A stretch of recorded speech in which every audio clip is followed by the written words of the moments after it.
In the cold November of 1872, the brigantine Mary Celeste set sail from New York Harbor, bound for Genoa, Italy. On board was Captain Benjamin Briggs, his wife Sarah, their 2-year-old daughter Sophia, and a crew of 7 seasoned sailors. Their cargo was over 1,700 barrels of raw American alcohol, a valuable shipment destined for fortifying Italian wines. The ship was sturdy, the captain experienced, and the weather fair. As the Mary Celeste sailed past Staten Island and into the vast expanse of the Atlantic, no one could have imagined it was embarking on a journey into maritime legend, becoming the most famous ghost ship in history. Just under a month later, on December 5th, another ship, the Dei Gratia, was sailing through the choppy waters of the Atlantic, about 400 miles east of the Azores. Its captain, David Morehouse, knew Captain Briggs personally. As they drew closer, something seemed terribly wrong. The Mary Celeste was sailing erratically, her sails slightly torn and flapping uselessly in the wind. She was drifting, a ship with no one at the helm. Morehouse hailed the vessel, but received no answer. A strange, unnerving silence hung over the water. A boarding party was sent from the Dei Gratia to investigate. What they found would spark a mystery that endures to this day. As the crew of the Dei Gratia stepped onto the deck of the Mary Celeste, an eerie scene greeted them. The ship was completely deserted. There was no sign of Captain Briggs, his family, or any of the crew. It was as if they had simply vanished into thin air. Yet, the ship itself was in remarkably good condition. The rigging was a bit messy, and there was some water between decks, but she was entirely seaworthy. The single lifeboat was missing, suggesting the crew had abandoned ship. But why? There was no sign of a struggle, no evidence of violence or a pirate attack. The personal belongings of the crew were still in their quarters, untouched. Valuables, including money and jewelry, were left behind. Diving deeper into the ship's condition, the mystery only thickened. The ship's logbook was found in the mate's cabin. Its last entry was dated November 25th, 10 days earlier. It recorded the ship's position near the Azores, with no mention of any distress or unusual event. The captain's chronometer, sextant, and navigation books were gone, suggesting an orderly, albeit hasty, evacuation. On the cabin table, they found breakfast plates, as if a meal had been recently interrupted. A sewing machine stood ready with a small bottle of oil beside it, and a child's dress was laid out, seemingly mid. Everything pointed to a sudden but not chaotic departure from a perfectly sound vessel. One of the most perplexing clues was the cargo. The 1701 barrels of industrial alcohol were almost entirely intact. When the cargo was eventually unloaded in Genoa, it was discovered that 9 of the barrels were empty. These 9 barrels were made of red oak, which is more porous than the white oak used for the other barrels. This detail would later become a key component in one of the leading theories. But at the time, it just added to the puzzle. Why would a crew abandon a ship laden with a valuable and mostly secure cargo, leaving behind their own possessions and sailing off into the treacherous Atlantic in a small open boat? The Mary Celeste was found with 6 months' worth of food and fresh water, more than enough to complete her voyage.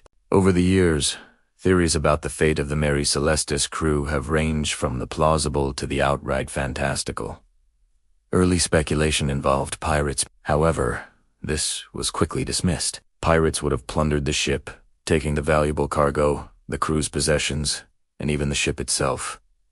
None of this had happened. Another popular theory was mutiny. Perhaps the crew had risen up against Captain Briggs, murdered his family, and then fled in the lifeboat. But again, there were no signs of a struggle or violence. Furthermore, Captain Briggs was known as a fair and competent commander, and his crew was handpicked and considered reliable. Then there are the more sensational theories. Some whispered of a giant squid or a sea monster attacking the ship, pulling the crew into the depths. Others suggested a paranormal explanations that the ship had sailed into some kind of dimensional rift or was the victim of an alien abduction. While these ideas make for great stories, they lack any shred of evidence. The tale of the Mary Celeste became a blank canvas onto which people projected their wildest fears and fantasies about the dangers of the deep sea. The truth, most experts agree, is likely far more mundane, yet no less tragic. One of the most compelling and widely accepted theories today centers on the ship's cargo,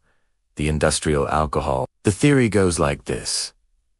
Some of the alcohol in the 9 porous red oak barrels began to leak. As the fumes built up in the hold, Captain Briggs may have feared an imminent and catastrophic explosion. The sound of vapor escaping could have sounded like the ship was about to blow. In a moment of panic, he ordered everyone to abandon ship immediately. They would have launched a lifeboat and perhaps tied it to the main ship with a long tow line, planning to wait at a safe distance for the danger to pass. Imagine the scene.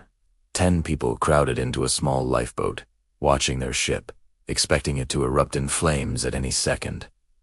But the explosion never comes. Instead, a sudden squall could have hit, or the tow line might have snapped. The Mary Celeste, empty but still seaworthy, would have simply sailed away from them on the wind, leaving the small, fragile lifeboat and its occupants to their fate in the vast, unforgiving ocean. This theory neatly explains why the navigation tools were taken, but personal items were not. It explains the missing lifeboat and the lack of panic signs on the ship itself. It was a calculated risk that went horribly wrong. Another variation of this theory suggests a minor, non-damaging explosion did occur. The change in air pressure from opening the cargo hatch could have ignited the alcohol fumes, creating a burst of flame and a loud whoosh, but not enough to structurally damage the ship. This non-destructive explosion would have been terrifying enough to convince Captain Briggs that a much larger, fatal explosion was inevitable. This would have prompted the same desperate evacuation into the lifeboat, with the same tragic outcome. This explains the opened hatches and the empty barrels without needing to invent a phantom storm.